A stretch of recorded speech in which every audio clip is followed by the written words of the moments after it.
Right, so this is my media evaluation of our project that we did. Question 1. In what ways does your product develop and challenge the codes and conventions of your chosen genre?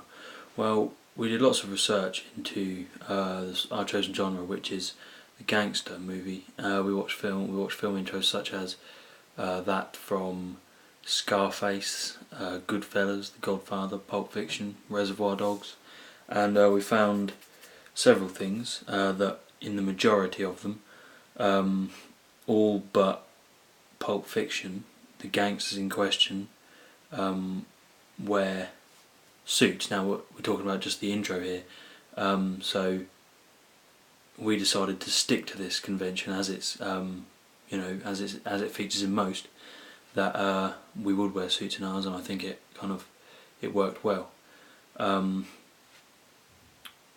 We decided to break the conventions, because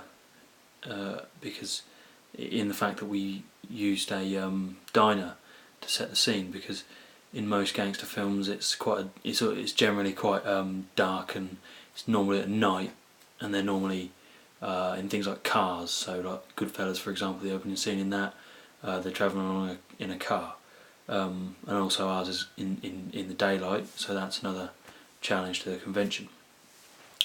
We stuck to the conventions, and in that we used kind of mysterious music, kind of film noir-y type music to go with our intro. Now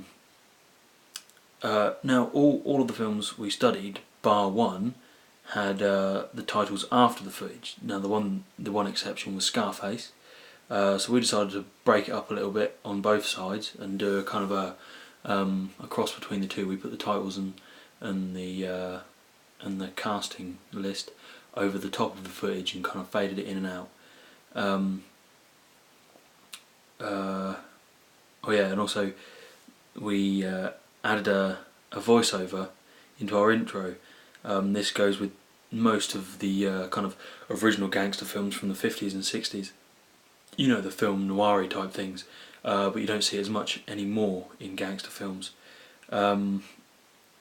So all in all, we stuck to the conventions of gangster films in some respects. We kind of went against it in some respects as well, but the majority of the time we kind of just put our own twist onto it. Thank you.